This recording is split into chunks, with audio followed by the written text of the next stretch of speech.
I'm Ashlie Ithurburn. I'm from Birmingham, Alabama. Fantastic. Ashley, you just completed the Southern States 200. You are the two-time female champion, and this year you were third overall. So tell us, how are you feeling? Uh, I'm feeling pretty good, feeling pretty tired. Probably ready for a nap soon, but a little dead inside. I was telling my husband as we finished. But yeah, good overall. Good deal. So, as someone who's coming back as a defending champion, you and I talked at the starting line, and you told me this was just going to be a little bit more fun. You want to take in the scenery, and then as we watch you run across the 2 days, you were not taking a fun run. So, what happened, and was that a ploy, or was that the strategy change mid-race? I think it's kind of my way of lessening the stress, the pressure of, yes, now I'm coming back. I've got a bit of a target on my back, if you will. And it helps me to just relax, enjoy the time, let it be what it is. But the minute that start happens, I'm all in. It's just my nature. So it's really tough for me to just let things roll. So yeah, I think I was minimizing it a bit for my own self, probably. That makes sense. So this year, the women's race was really competitive. It's between you and Amanda Lynch and Stacey McCurtney, the top three ladies. Did you guys run together at any point, and what was that relationship like? Yeah, that's a really good question. We ran together a little bit, didn't get to know each other very much though. In other races, we've kind of met people, kind of run for a while, get to know each other, history. But no, Amanda and I ran a little bit, got to know what her resume was, if you will. But we kind of did our own thing. So I think from the get-go, maybe we both were watching out for each other a little. And Stacey also, I knew was, really talented, had a great resume. So I got to run with her a little bit, but we didn't really have too much time to talk.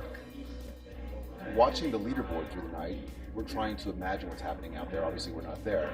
So we saw that there was a lot of leapfrogging between you and Amanda, back and forth, back and forth. At what point did you decide, all right, I need to make a move, and I need to make it a concrete move to make sure she doesn't come back? Yeah. So it was Thursday. We were heading towards Coleman Lake. And I actually called my husband and I was like, she keeps being like a couple miles in front of me and I just don't know what I need to do. Like, I don't want to go too soon, but I don't want to wait and miss my chance. And he was like, she's half a mile away. It's now or never. So I pulled the trigger, and of course pretended like I was totally cool, comfortable. I was not. I was hurting just as much as she was. But it worked, and then I quickly told my crew we had to get right out of that aid station there at Coleman Lake. So kind of looked like we had it more together than we actually did, but it worked. That's awesome. Nothing against her, though. That was amazing.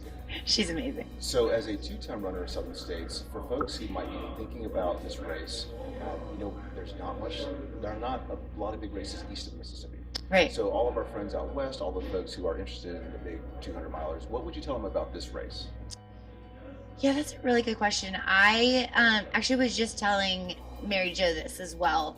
I feel like when you start this race, they're kind of painting, David's painting a picture of Georgia, Alabama, Pinhoti. And you really get to see the change from Georgia to Alabama, from the trees to the terrain, the rocks, the culture. And I think that's really beautiful. And then ending here at Bald Rock and Cheehaw, you get to have this really epic finale.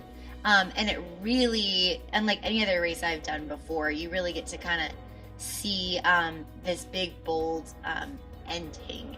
And that climb itself is just beautiful. No matter what time of the day it is, nighttime, morning, sunrise, it's amazing. So, yeah, I would say that it's kind of a depiction of, I think, both states, and especially the Pinhoti Trail, which is beautiful in and of itself. Perfect. So I told you we were going to ask a couple questions that will make you think. So this is something that we ask our children every night at dinner. So the first question is, what was the worst thing that happened to you during this race? I know that. So when it started raining, I think it was the first night, Wednesday, It's about 3 a.m. The rain was not an issue, but it started coming down pretty bad. So I was okay, whatever. Let's have some fun. Let's play some music and kind of sing and get distracted. But that led to me making a wrong turn. I missed the flag and went almost 2 miles downhill completely. So then eventually flipped around, but it was all uphill. So that was unfortunate and cost me a good bit of time and was pretty demoralizing on day one. So yeah, I think that was definitely the worst. Second worst though, I do have another. Accidentally left an aid station with somebody else's poles. And they were definitely nicer than mine, so I felt like I had to return them. But that cost me a little bit of time as well. Those are definitely notable. So part two of that three-part question is, what is the best thing that happened during this race? I would say two things. One, sharing it with friends who had never experienced an ultra before. That's what I love about having pacers or volunteers in your crew. They get to see it, and they see something that's special to you, but also just see the atmosphere of ultras. And it's such a fun and involved group of people that are passionate about something, but they're passionate about it together and they encourage each other. Yes, it's competitive, but we're all on the same team. So seeing it through their eyes is very cool. And then the second would be right at the finish. We had a guy chasing me.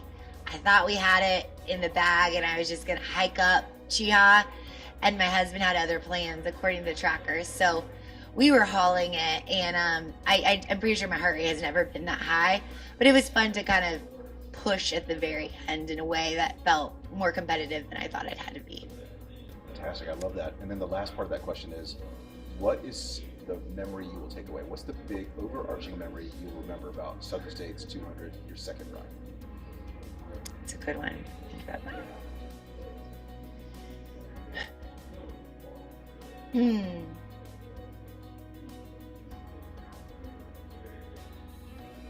I'm really tired. What do you think about this one? You really have to edit that one out. What do you think about this one? Being tired and on the spot because you get honest answers. I would say, for me personally, so this is one of the first races that I haven't run in a lot of groups. Oftentimes you click up with people and you kind of hang with them and you jump back and forth. This one, I think I was by myself a good bit. So there was a lot of highs and lows. And I think it kind of gave me time to really, one, reflect on the course itself and be a little bit more intentional with where I was, focusing on the trail, Pinhoti, which is just beautiful anyways. And I thought that was really cool. I also got to see, the beauty and then the real dark emotional parts. And then, on that same note, I think one of my favorite moments there was Pete, who's the photographer of the race. He's an amazing guy. And we were at the aid station right before the road section that's kind of infamous. Not a lot of people enjoy it, myself included. And I mustered up the courage to leave. I start walking down the road, and he comes by in his Subaru and is waving his camera. And you could just tell that I was really sad. And before I know it, he pulled over, jumps out, and starts running with me for almost a mile. And just, I think that kind of synopsizes ultra running anyways. But to see people stop what they're doing and say like, hey, I'm here for you. It was just a really special moment for me. And honestly, I think changed the second half of the race because I knew that he was supporting me, and I had the support of a lot of Birmingham friends here too. So doing it for them. What a fantastic memory. And then lastly, is there anything you want to say? Anybody you want to give a shout out to? Any final thoughts? Yeah, definitely for my crew. I had so good friends, Chris Edmonds, Elizabeth Pierce, and Tristan Sumter came out and helped. And they had all in different capacities had different experiences with ultras, some none, and then ones that had actually run hundreds before. So it was fun to see it through their eyes, appreciated all they did. They literally dropped everything. But most of all, my husband, Matt, is an amazing teammate. He knows what I need before I need it, whether it's some kind of nutrition or, foot treatment or, pushing me up the mountain at the very, very end. He's right there, and he's, shoulder to cry on, but also will give me that kick in the butt when I need it. So, especially to him. Oh, and lastly, to Tasha's, because I think I say this to pretty much everybody that I run with for any given amount of time. Like, they're incredible asset to our Birmingham trail community. And I don't think without what they do, I would be who I am, because these races really do kind of change you every time you do any version of any of them, no matter the distance. So very high praise, very kind of you to say. So Ashlie, second Southern States 200, second time, two-time champion. Congratulations! What Thank you. Incredible event. And lastly, your people are going to want to know: is there going to be number 3? Ooh. Yeah, that's a great question. I think I'm going to sleep on that one first, Alex. Does that sound okay? Absolutely. Thank you so much for your time. Thanks.